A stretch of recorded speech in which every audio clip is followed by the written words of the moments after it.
اہل مکہ نے جو سلوک کیا وہ کسی سے بھی مخفی نہیں ہے. پتھر مارے، گڑھے کھودے، کانٹے بچھائے، اجریاں ڈالی، اپنے گھروں کے کوڑے لا کے حضور کے گھر کے سامنے رکھ دیے.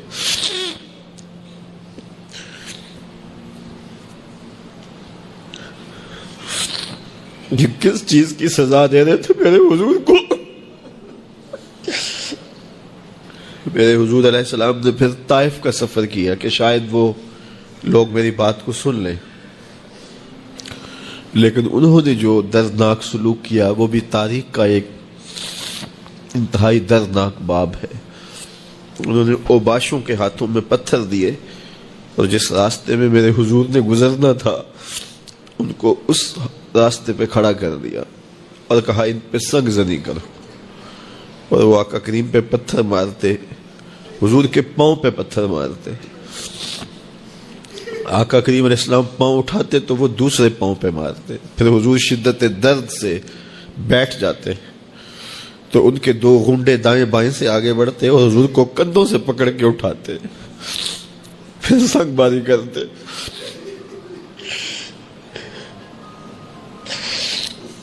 نالین حضور کے خون سے بھر گئے. عذاب کے فرشتے حضور کے پاس آئے کہ اگر آپ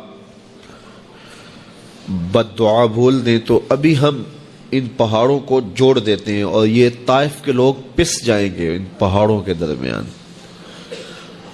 آسمان سے پتھر اتریں گے، ان کے سر کچل دیے جائیں جنہوں نے آپ کو دکھ دیے.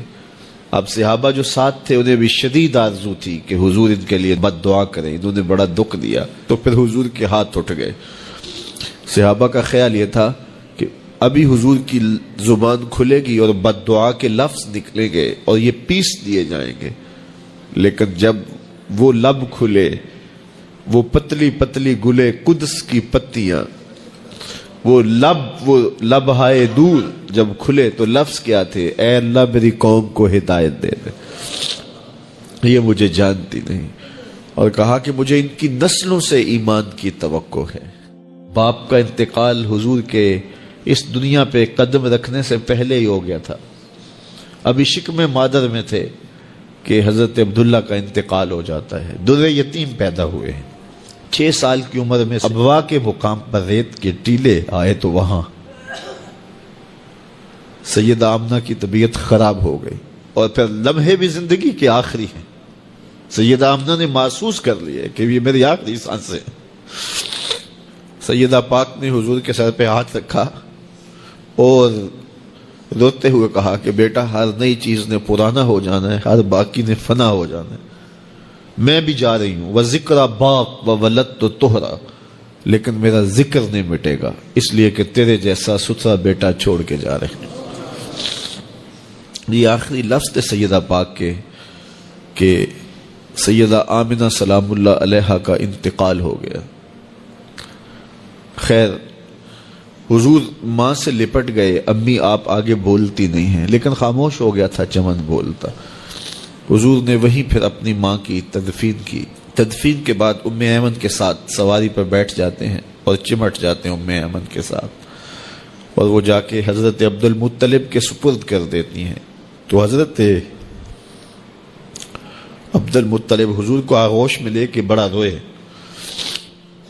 اور ام ایمن سے کہا کہ میرے اس بیٹے کا تم نے خاص خیال رکھنا ہے.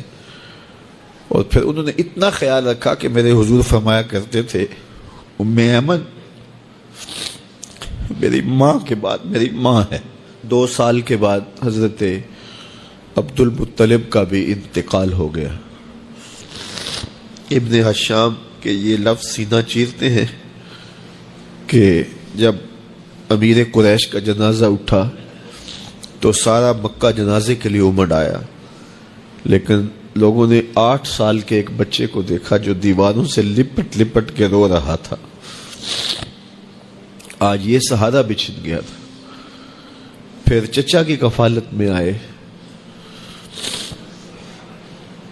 پھر ایک وقت آیا کہ وہ بھی اس دنیا کو چھوڑ گئے اور اسی سال حضور کی اہلیہ کا انتقال بھی ہوا اور اس سال کا نام عام الحزن، دکھوں کا سال رکھا. جو امت کے حق تھے حضور نے وہ ادا کیے. لیکن امت کے ذمے جو حقوق تھے پیغمبر کے لیے، آج امت نے سوچنا ہے کہ امت نے کیا وہ حقوق پورے کیے؟ جس طرح طائف کے بازاروں سے لے کے مکے کی گلیوں تک اذیتیں سہی، تکلیفیں گوارا کی، مقاومتیں، مخالفتیں، نکتہ چینیوں کے طوفان، ناموافق حالات کے جکڑ، اذیتیں، کسے ہوئے آوازیں، کیا کچھ نہیں تھا۔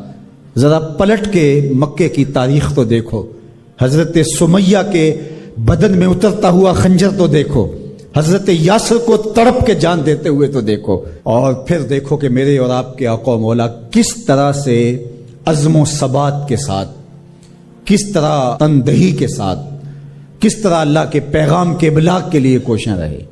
گھر میں فاقے تھے، کئی دن تک چولہا نہیں جلا، لیکن تبلیغ کے تسلسل میں فرق نہیں آیا، اور پھر تبلیغی عمل کو کسی غرض سے بھی ملوث نہیں ہونے دیا۔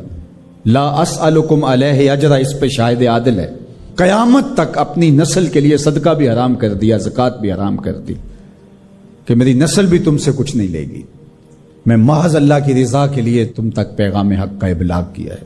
جو حق تھا حضور کے ذمے امت کا، اس کو ادا کیا۔ اب امت کے ذمے جو حق ہیں، ذرا امت ایک لمحے کے لیے سوچے کہ وہ حق ادا کیا۔ سب سے پہلا حق جو امت کے ذمے عائد ہوتا ہے وہ ہے ایمان بالرسول، نبی پر ایمان لانا۔ ایمان لانے کا مطلب کیا ہے؟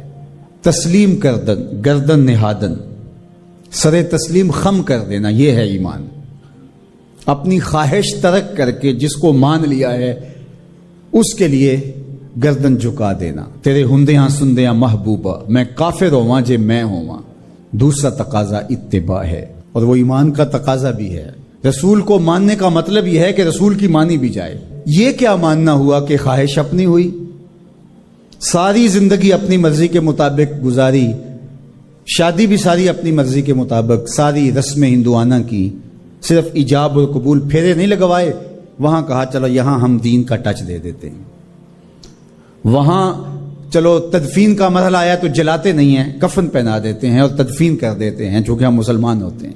فیکٹری کے اندر جو کچھ ہو رہا ہے وہ سارا بینک سے لمٹیں چل رہی ہیں، وہ سارا جو ہے وہ اللہ سے اعلان جنگ ہے، اور باہر نمائش کے لیے دسترخوان لگایا ہوا ہے کہ ہم غریبوں کو کھانا کھلا رہے ہیں۔ یہ دھوکہ تم اپنے ساتھ کر رہے ہو، رب کے ساتھ نہیں کر سکتے۔ یہاں سر سے لے کر پاؤں تک آنا ہوگا، آدھا تیتر آدھا بٹیر نہیں چل سکتا۔ تو نبی کی اطاعت پھر اس میں کیا، کیوں، کیسے ممکن ہے؟ جب مان لیا تو پھر مان لیا۔ اللہ حکمت سمجھ میں آ گئی تو اچھی بات ہے، نہیں سمجھ میں آئی تو پھر بھی حکیم کا عمل حکمت سے خالی نہیں ہوتا۔ جو حکیم نے کہا اس کے پیچھے کوئی حکمت ہوگی، وہ تمہاری نظر میں ابھی نہیں آئی، کچھ وقت بعد آ جائے گی، نہ بھی آئے تو کوئی فرق نہیں۔ پھر ایمان بالغیب کس کو کہتے ہیں؟